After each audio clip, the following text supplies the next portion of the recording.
Merci bien. Et donc, je m'en vais partager mon écran et vous faire la présentation.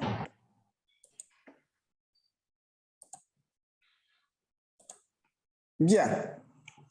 Donc, dans le cadre des activités de Digital Earth Africa, et Afrigis est engagé dans ce contexte, dans la perspective des formations pour l'utilisation et l'exploitation de la plateforme de Digital Earth Africa, le MAP et le Sandbox. Nous avons utilisé un des cahiers pour faire l'évaluation de l'impact des inondations à l'aide des données Sentinel-1. Pourquoi l'option des inondations? Il me semble que l'actualité nous a donné un peu raison dans ce choix, puisque tout récemment, au niveau de l'Afrique du Sud, il y a eu l'épisode d'inondation qui a affecté la ville de Durban, avec le nombre de victimes que cela a connu. Et donc, cela devient une nécessité de pouvoir faire un suivi et faire une prévention des risques naturels qui affectent l'Afrique en général et certains pays africains en particulier. Donc, ces inondations, comme nous l'avons constaté, ont provoqué un certain nombre de perturbations dans les villes et également affectent beaucoup plus certaines zones agricoles pouvant entraîner des effets de famine et autres. Donc, les systèmes d'observation de la Terre nous permettent de surveiller ces étendues d'eau et en particulier les zones, comme nous le savons, nos cours d'eau sont le plus souvent sous-équipés en matière de jauge qui puissent nous permettre de faire une prévention et une alerte précoce. Et pour la gestion des inondations, le radar à ouverture synthétique semble le plus approprié dû au fait que durant la saison des pluies, les systèmes optiques deviennent pratiquement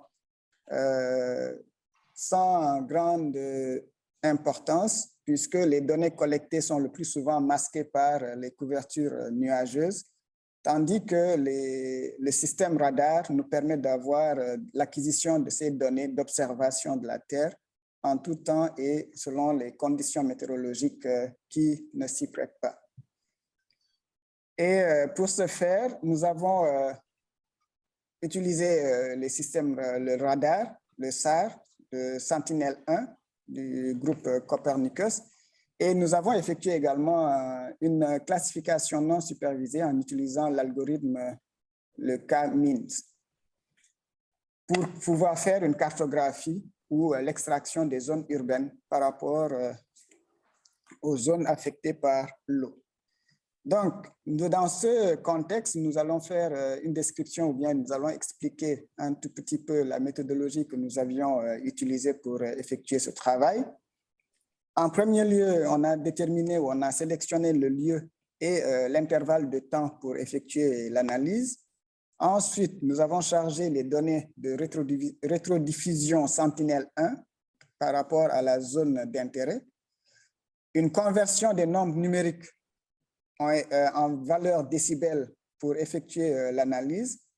Nous avons généré une image composite médiane de polarisation VH, c'est-à-dire verticale horizontale et verticale verticale VV à partir des données Sentinel-1. Un regroupement a été effectué en utilisant l'algorithme K-mean sur l'image composite médiane. Nous avons affiché l'image de prédiction de l'urbanisation par rapport à la classification non supervisée K-mean. Nous avons chargé et affiché les données ESA de la couverture du sol mondial comme données de vérité terrain pour l'année 2020. Ensuite, nous avons fait une comparaison visuelle et statistique de la prédiction d'urbanisation avec les données de base. La détection des changements du niveau d'eau a été effectuée. Nous avons fait une extraction des zones inondées.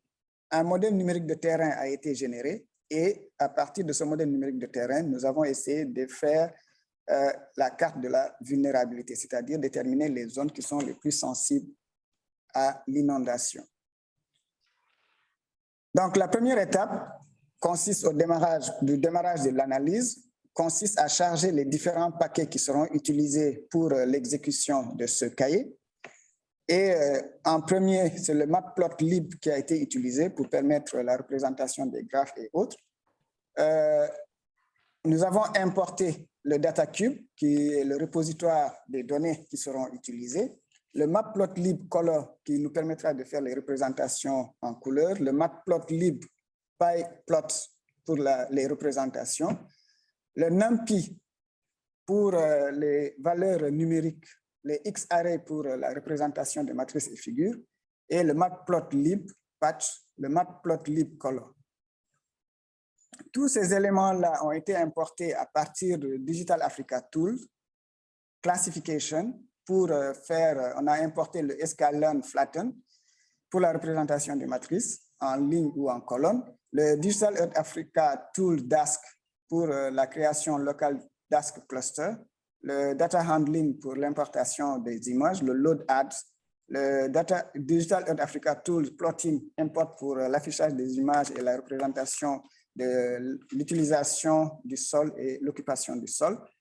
Le sklearn cluster importe le K-mean, c'est-à-dire l'algorithme de classification non supervisé, le sklearn metric pour la matrice de confusion ou la vérité de la classification avec accuracy score, le F1 score, precision score et le recall score. Le sklearn preprocessing pour le standard scaler et le Digital Earth Africa Tool Plotting importe le RGB pour la représentation en rouge, vert et bleu, c'est-à-dire la représentation en couleur.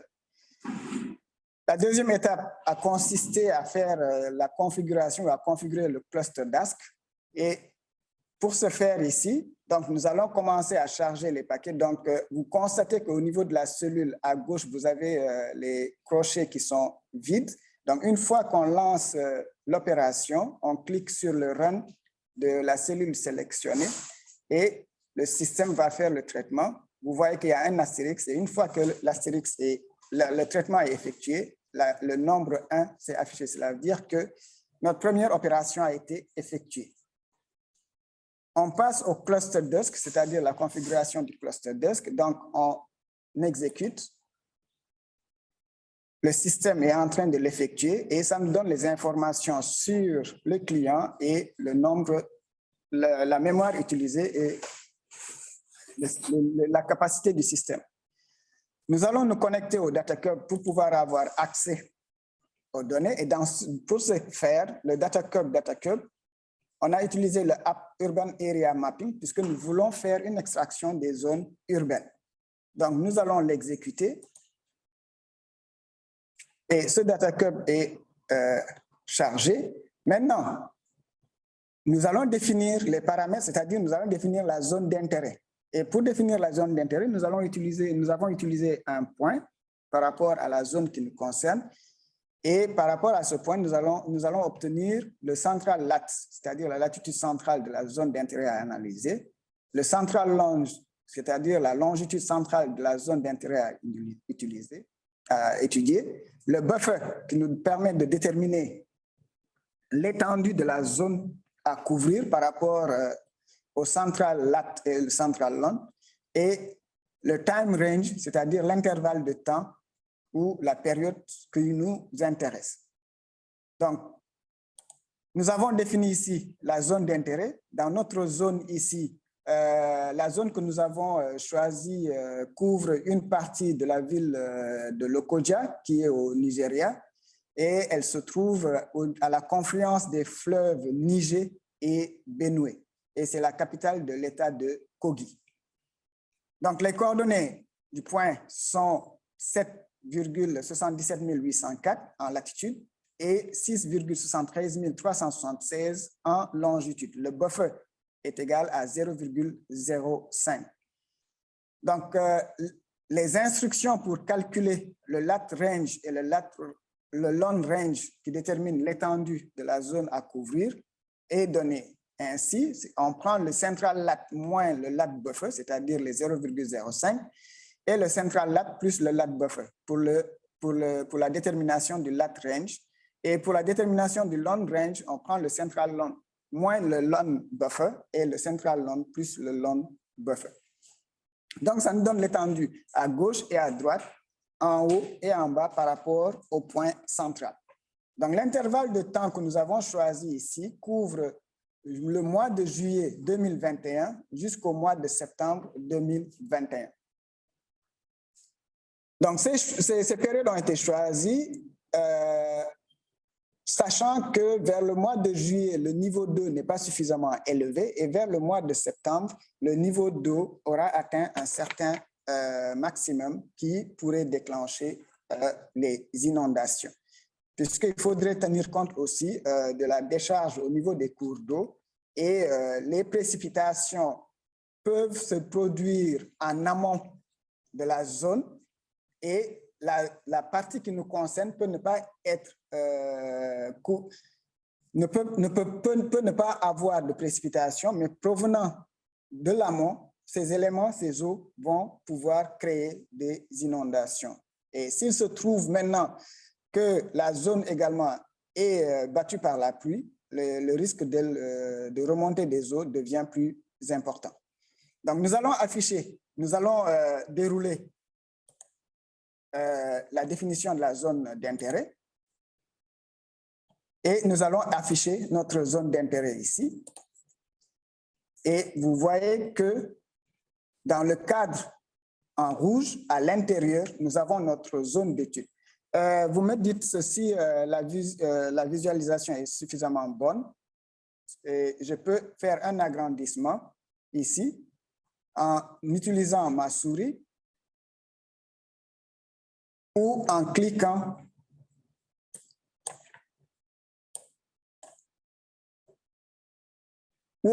sur le plus ici pour faire un agrandissement ou en cliquant sur le moins pour faire un dégrossissement. Donc, nous sommes ici dans notre zone d'étude et la branche ici à gauche correspond au fleuve Niger et la branche à droite correspond au fleuve Benue. Et cette zone correspond à la zone de confluence entre le fleuve Niger et le fleuve Benue dans la ville de Lokoja qui se trouve à ce niveau-ci. Donc, nous passons à l'étape suivante, c'est-à-dire le chargement et la visualisation des données Sentinel-1. Sentinel-1 produit des images radar. Et pour ce faire, nous allons définir la requête qui nous permettra d'avoir ces images en utilisant le Y comme le lat range et le X comme le long range. L'intervalle de temps a été défini au niveau du temps. Le système de coordonnées a été également défini. Ici, nous avons utilisé le EPSG 32632 qui correspond au système de coordonnées qui couvre notre zone d'étude. La résolution -20 et 20 et le dask chunk dit X égale 1000 et Y égale 1000. Nous allons l'exécuter. Ces données maintenant vont nous permettre de faire le chargement des images Sentinel. Donc, avec le load ARD, nous avons déterminé le data cup. Le produit ici, c'est le Sentinel-1 RTC. Les mesures, c'est-à-dire les bandes que nous avons utilisées, correspondent au VV, la polarisation verticale-verticale et la polarisation verticale-horizontale. Et on les a groupés par Solar D en utilisant l'orbite du satellite ascendant. Qu'on exécute. Et ceci nous donne la dimension. Ici, le temps, on a 7 images qui sont disponibles, ce qui nous permettra maintenant de pouvoir choisir la période la plus adéquate pour pouvoir exécuter notre travail. Donc, à ce niveau-là, à partir du CPI ND Image, nous allons effectuer un filtrage qui nous permettra de réduire les effets du speckle, c'est-à-dire les effets de la rétrodiffusion, et des bruits qui vont affecter l'image. Et pour ce faire, nous allons créer une nouvelle entrée dans le jeu de données correspondant aux données verticales, verticales et verticales horizontales filtrées. Ce qui a été défini ici au niveau du DS Origin en faisant le filtrage vertical-vertical et le DS Origin en effectuant le filtrage vertical-horizontal. Et nous avons aussi demandé au système de faire en sorte que les pixels nuls doivent toujours rester nuls. Donc ici, nul ne signifie pas les valeurs égales à 0, mais c'est-à-dire ce sont des pixels qui ne sont pas définis.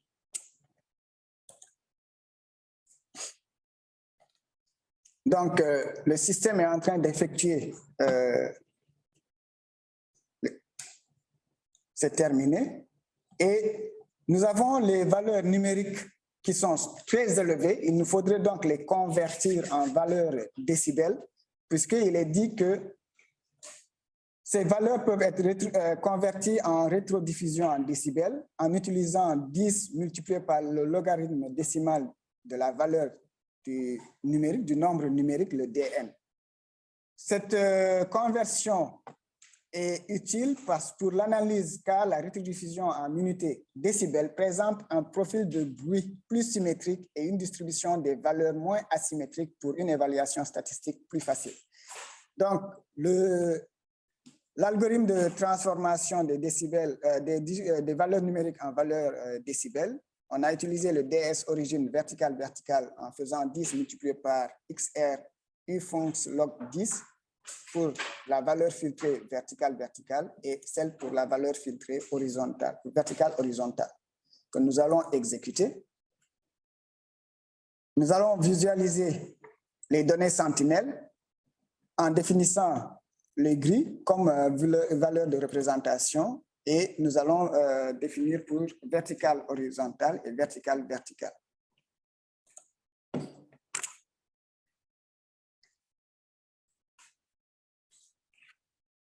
Donc, nous avons ici les résultats de nos images. Nous avons à gauche l'image qui utilise la polarisation verticale horizontale et à droite, nous avons l'image qui représente la polarisation verticale-verticale.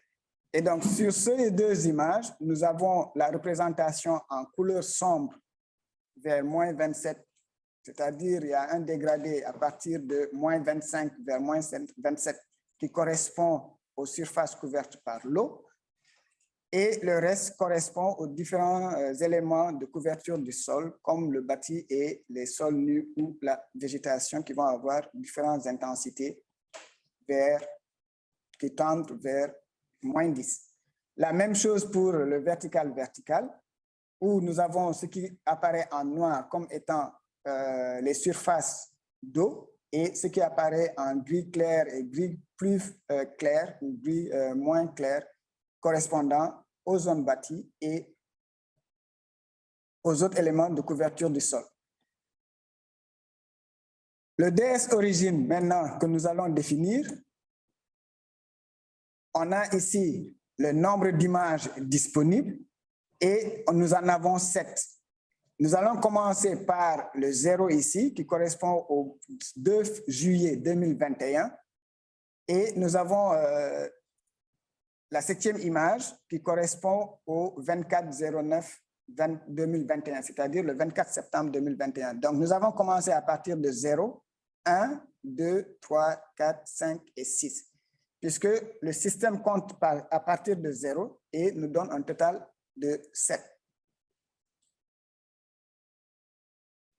Le DS sélectionné, donc ici, pour pouvoir faire le choix des images à représenter, nous avons choisi la première image ici qui correspond au 0, ici, que nous avons représenté ici comme étant égal à 0, ici, et la 7e image du 24 septembre 2021 qui correspond au 6. Que nous allons exécuter. Nous allons maintenant faire la représentation de ces images. Et vous voyez ici au niveau de l'entête que nous avons ici l'image de gauche qui correspond au 2 juillet 2021 et l'image de droite qui correspond au 24 septembre 2021. Donc, ces images-là correspondent à la représentation des images de polarisation verticale-verticale, aussi bien pour le mois de juillet que pour le mois de septembre. Et ces polarisations vont nous permettre de pouvoir choisir quelle polarisation utiliser pour le reste de notre travail. Nous allons effectuer la même chose pour la polarisation verticale-horizontale. Et nous avons nos images ici en verticale pour le mois de juillet 2021 et pour le mois de septembre 2021. Donc, je vais faire une petite réduction pour permettre d'avoir une vue d'ensemble de l'image et nous constatons que par rapport à la polarisation verticale-verticale, les surfaces bâties apparaissent mieux que sur la polarisation verticale-horizontale. Donc, ce qui va justifier notre choix d'utiliser la polarisation verticale-verticale pour la suite de notre travail.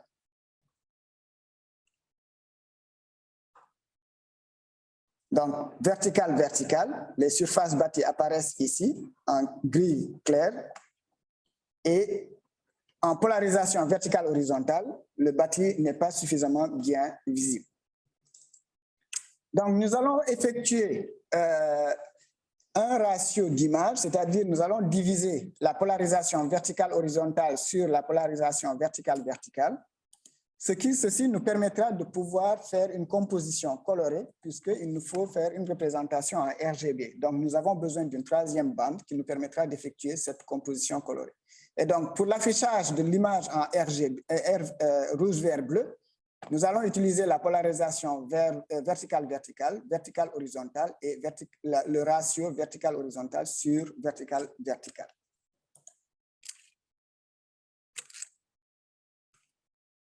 Et voici le résultat que nous obtenons. Donc, ça, c'est pour le mois de juillet 2021 et le mois de septembre 2021. Maintenant, la sélection de la polarisation SAR, il est dit que pour faire les études d'inondation, les images à polarisation horizontale sont les plus appropriées pour la détection des inondations que les images à polarisation verticale ou croisée. La polarisation horizontale donne la plus grande distinction dans les valeurs de rétrodiffusion entre les zones forestières sèches et humides. Toutefois, pour cet exercice, l'image qui est disponible pendant l'inondation avait une intensité de polarisation verticale-verticale et verticale-horizontale. Nous avons préféré la polarisation verticale-verticale car l'angle d'incidence moyen des données rend cette image adaptée à la surveillance des inondations. Donc, nous allons l'exécuter pour faire la représentation, l'affichage. Et à partir de notre image à polarisation verticale-verticale, nous avons pu déterminer les périodes avant la crue et les périodes après la crue. Ces éléments-là sont déterminants parce que ça nous permet de déterminer le seuil. Il est dit que pour séparer l'eau de ce qui n'est pas aquatique, un seuil peut être sélectionné. Et l'histogramme ci-dessus nous montre des pics à différentes périodes d'amplitude et les valeurs faibles de la rétrodiffusion correspondent à l'eau. Les valeurs élevées correspondent à la classe qui n'est pas aquatique. Donc, nous allons devoir sélectionner la valeur qui nous permettra de séparer l'eau de ce qui n'est pas aquatique. Cette valeur va correspondre à notre seuil. Donc, en regardant avant la crue, ce qui apparaît en bleu, et après la crue, ce qui apparaît en marron très clair, nous allons pouvoir déterminer le seuil pour pouvoir faire la discrimination entre aquatique et non aquatique. Donc, nous allons utiliser ici from scale image filter import le threshold minimum à partir de valeurs sélectionnées verticale-verticale.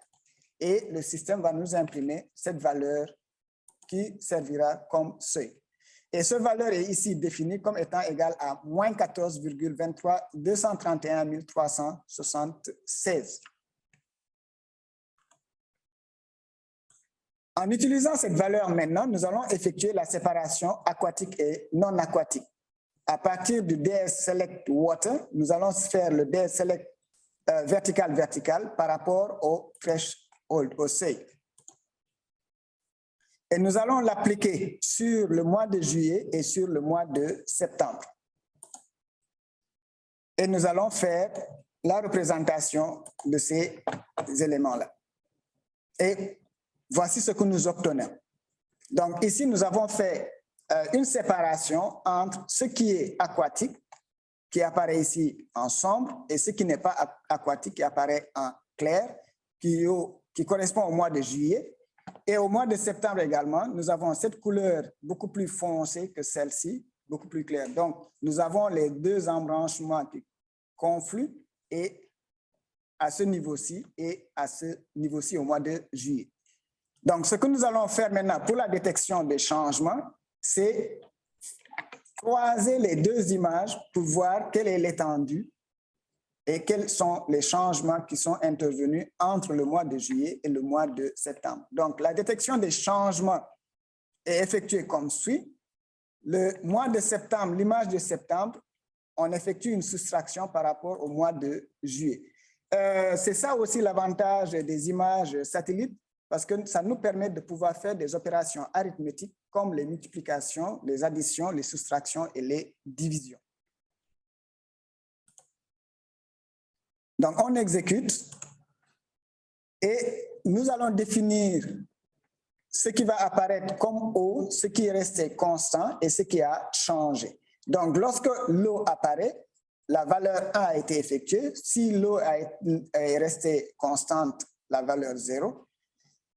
Au mois de juillet, ce sera supérieur à 0. Et lorsque l'eau va disparaître, la valeur devient négative, c'est-à-dire -1, que l'on exécute. Et nous allons afficher les couleurs de représentation. Lorsqu'on a de l'eau qui apparaît, ça va être en rose. Lorsque l'eau disparaît, ce sera en jaune. Et lorsque la situation est demeurée stable, ça reste en bleu. Donc, les autres paramètres de représentation sont définis comme suit. Dû au temps, je ne vais pas m'attarder dessus. Et nous allons demander au système de nous faire l'affichage de ce résultat en intitulant la variation de l'étendue des eaux. Et c'est ce que nous avons ici.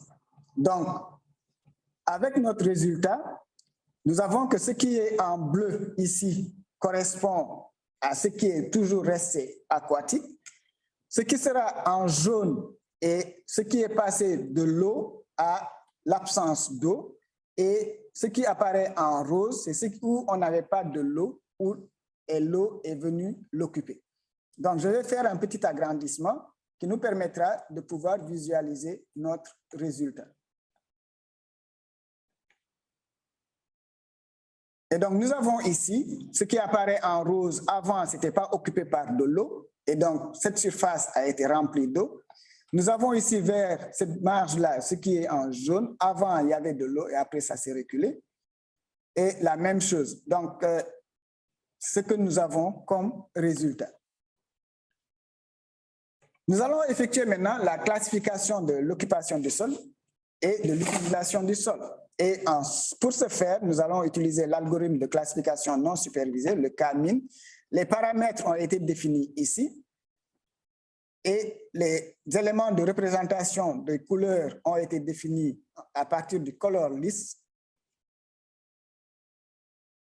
Et nous avons demandé au système d'effectuer le Scaling-Flatten, d'effectuer le clustering sur les jeux d'entrée de données et de retourner le résultat obtenu.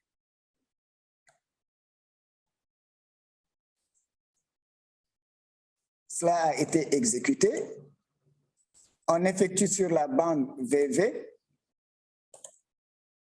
Au mois de juillet, on veut avoir ce qui est urbain et au mois de septembre également, nous voulons obtenir ce qui est urbain. Nous exécutons les différentes instructions.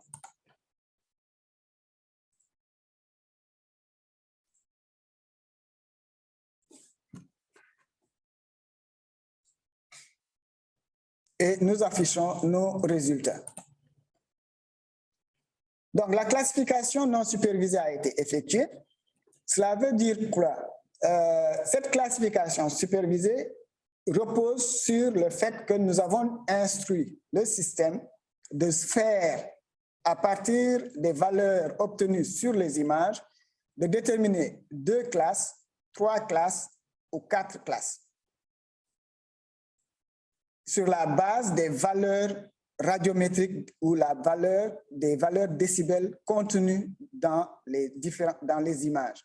Et donc, nous avons ici pour le mois de juillet 2 classes. Ce qui apparaît en jaune correspond à ce qui correspond au sol ou aux autres classes. Et ce qui apparaît en noir ici correspond à la valeur 1. Donc, par interprétation visuelle, nous pouvons dire qu'avec ces deux classes-là, nous avons ce qui est haut et ce qui n'est pas haut. Avec trois classes, nous avons trois différentes couleurs, ce qui apparaît en jaune, ce qui apparaît en bleu très foncé et ce qui apparaît en vert. Nous pouvons dire que ce qui apparaît en vert, selon la morphologie ou l'apparence, correspond aux zones bâties. Ce qui apparaît en foncé correspond à l'eau et ce qui est en jaune correspond aux autres éléments surfaciques. Avec quatre classes, nous avons le bleu un peu plus clair, le vert foncé, le bleu sombre et le jaune. Et à ce niveau-ci également, nous avons les différents éléments surfaciques, mais au niveau du bâti, il y a un élément de confusion qui fait que la séparation entre le bâti et les autres éléments devient un peu difficile. C'est la même chose pour le mois de septembre, où nous avons deux classes, trois classes et quatre classes. Donc, le niveau de séparabilité ou le niveau de séparation des objets semble beaucoup plus net avec les trois classes ici. Et c'est ce qui va décider du modèle que nous allons choisir et la classe à attribuer à la catégorie urbaine. Donc, pour ce faire, nous allons faire un masquage de l'ensemble des données pour conserver les pixels les plus susceptibles d'être bâtis ou urbains. Donc, nous avons pris la clé 3 qui correspond à cette classification avec les trois classes et la valeur de pixel 2. La valeur de pixel 2 qui correspond au vert ici. C'est ce qui représente le bâti. Et nous allons l'exécuter.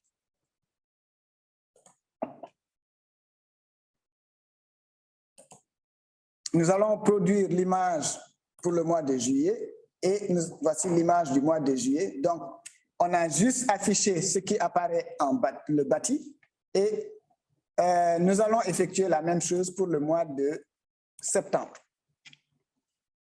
Et nous avons notre résultat ici pour le mois de septembre. Donc, en affichant, en réduisant, nous voyons donc les deux images juillet et septembre. Pour la validation de la classification, comme c'est une classification non supervisée, il nous faudrait avoir un élément qui puisse nous permettre de confirmer que ce que nous avons obtenu est effectivement du bâti. Et pour ce faire, nous avons utilisé la classification effectuée par ESA à partir de son produit ESA World Cover, qui va nous permettre de servir de vérité terrain. Donc, nous allons charger cette classification et nous allons afficher les produits de l'occupation du sol à partir de la classification faite par ESA. Donc, sur cette classification effectuée par ESA, nous avons ici, au niveau de la légende, les différents éléments d'occupation du sol et nous observons que le bâti, le build-up ici, est en rouge, ce qui correspond à cette partie-là. Ce qui apparaît en bleu correspond aux surfaces d'eau permanentes. Et vous avez également les autres éléments surfaciques comme l'herbe, les arbres, etc.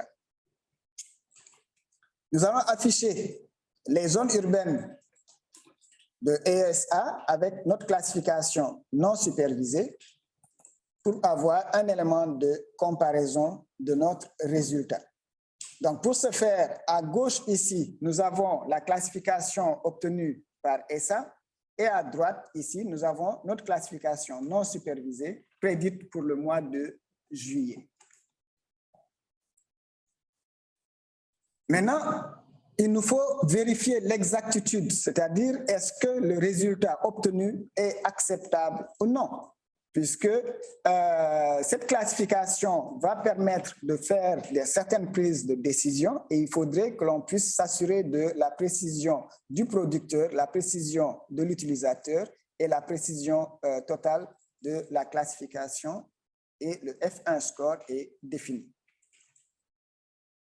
Ces éléments, les métriques, les paramètres sont définis pour pouvoir faire le calcul pour déterminer la précision de l'utilisateur, la précision totale, le score F1 et la précision du producteur. Nous allons exécuter l'algorithme. Nous allons afficher ce que nous avons défini. Et cela nous donne ici, maintenant, la précision totale qui est de 90,64, c'est acceptable. Le score F1 qui est égal à 0,72, acceptable aussi. La précision du producteur correspond à 74,44. Cela veut dire ici que ce que le producteur a défini comme étant de l'eau est précis à 74%, aussi bien pour ce qui est défini pour les autres classes observées.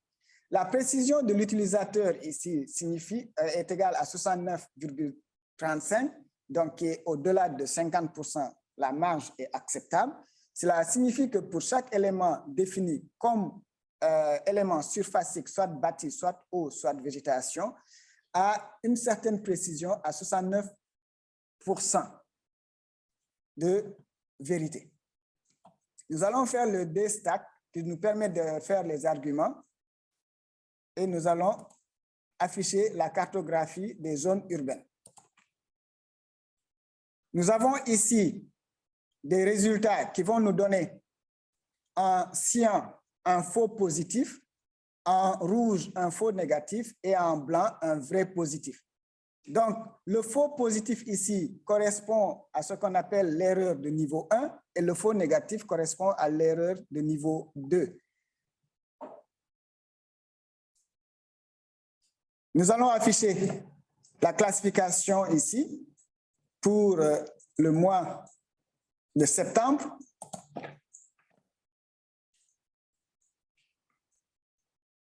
Couverture du sol, image prédite pour le mois de septembre.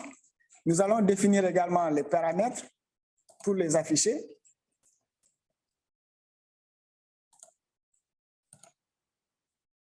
Nous avons la précision ici qui est donnée également.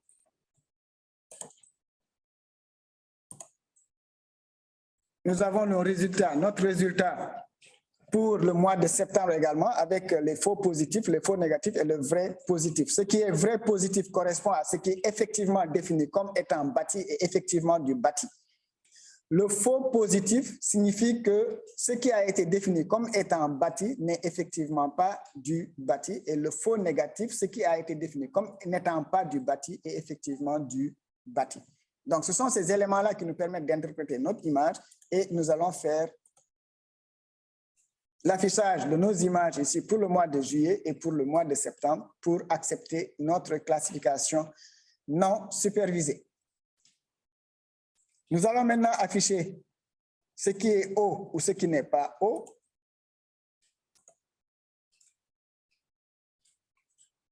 Et voici le résultat que nous obtenons. À partir de ce résultat-là, nous avons ce qui est défini comme étant du bâti, nous avons ce qui est de l'eau et nous avons la végétation qui apparaît en vert ici. Là où on a du jaune, c'est l'absence d'eau, et là où on a de l'eau qui est passée à absence d'eau, et là où on a du rose, c'est là où il n'y avait pas d'eau et qui est occupé par de l'eau. Donc, ce qu'on a ici en rose ici correspond à là où il n'y avait pas d'eau et qui est occupé par de l'eau. C'est la même chose ici, ainsi de suite. Maintenant, nous allons déterminer le risque d'inondation à l'aide des données d'élévation, c'est-à-dire en utilisant le modèle numérique de terrain que nous allons charger. Nous allons faire la représentation du modèle numérique de terrain. Ici. Donc, avec cette représentation, nous avons les différentes altitudes et ce qui apparaît en vert correspond aux valeurs de 50 mètres et ce qui est en blanc ici, les altitudes les plus élevées. Donc, il y a une variation du vert vers le blanc selon les différents niveaux d'altitude de 50 à 400. Nous allons assigner des valeurs pour pouvoir faire la séparation au niveau des seuils.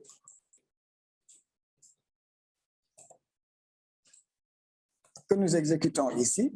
Et nous allons indiquer les zones bâties et les terres cultivées qui sont assujetties ou qui sont sujettes aux inondations. Donc, les paramètres sont définis à ce niveau-là. Les zones affectées en zone urbaine, les zones affectées dans les parties cultivées où il y a la végétation, les zones affectées urbaines, les zones moyennement affectées, les zones hautement affectées, moyennement affectées et les zones qui ne sont pas du tout affectées. Donc ça nous permet de générer notre carte de vulnérabilité avec comme titre les zones bâties et terres cultivées susceptibles d'être inondées. Donc, à partir de ce résultat-là, nous avons une estimation, une représentation visuelle des zones susceptibles d'être inondées.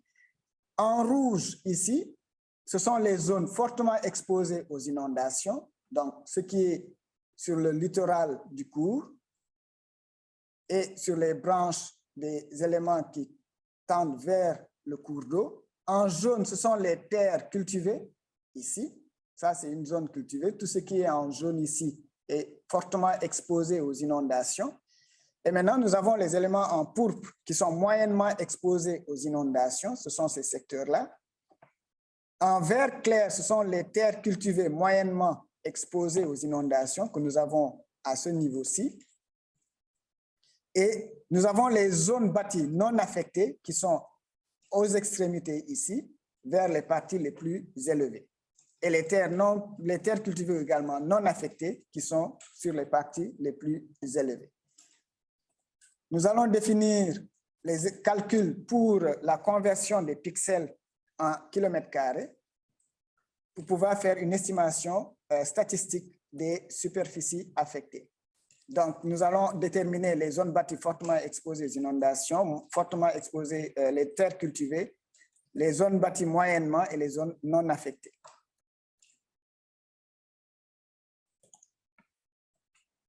Les surfaces vont être déterminées et nous avons ici, pour les terres cultivées, on a 14,172 km² et 21,279 km². Nous allons calculer également les graphes. Ici, nous avons les graphes en barre qui montrent la surface totale en zone urbaine affectée. On a la surface totale de la zone urbaine qui est ici, donc supérieure à 20 km², et la zone urbaine affectée, fortement affectée, c'est aux alentours de 3 km², moyennement affectée, c'est vers 15 km², et les zones urbaines non affectées sont inférieures à 2,5 km². Donc ça, c'est la représentation des surfaces affectées en zone urbaine par rapport à la surface totale. Nous allons effectuer la même chose pour les surfaces cultivées. Et nous avons ici la surface totale cultivée et les surfaces fortement affectées par l'inondation, qui est approximativement aux alentours de 10 km², les zones moyennement affectées qui sont aux alentours de 4 km² et les zones non affectées qui sont aux alentours de 1 km². Voici ce qu'on a eu à faire en utilisant la plateforme Sandbox et les données Sentinel-1. Merci de votre attention. Je suis ouvert à vos questions. Merci. Merci Souma pour votre présentation très détaillée. Et du coup, il nous reste maximum 10 minutes de discussion et tout le monde est le bienvenu en cas de demande d'éclaircissement ou de contribution. Vous pouvez allumer vos micros et essayer de nous parler. Merci beaucoup.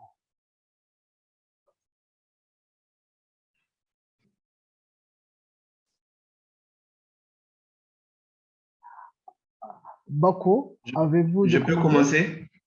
Oui, allez-y, prof. Je tiens à remercier l'équipe d'Afrigiste en général et puis Souma pour cette en tout cas, brillante présentation. Tout est assez clair. Le seul passage que je n'ai pas très bien maîtrisé, c'est un peu le DEM. Quand est-ce qu'on a pu faire intervenir le DEM?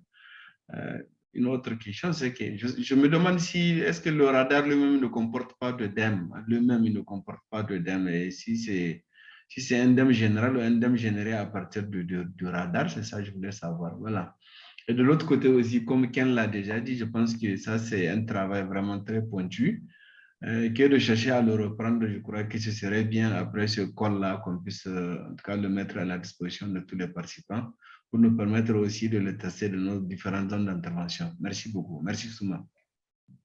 Merci. Bon, pour le DEM ici, nous avons utilisé le DEM généré par Copernicus. Et donc, c'est le DEM COP30 que nous avons utilisé en lieu et place de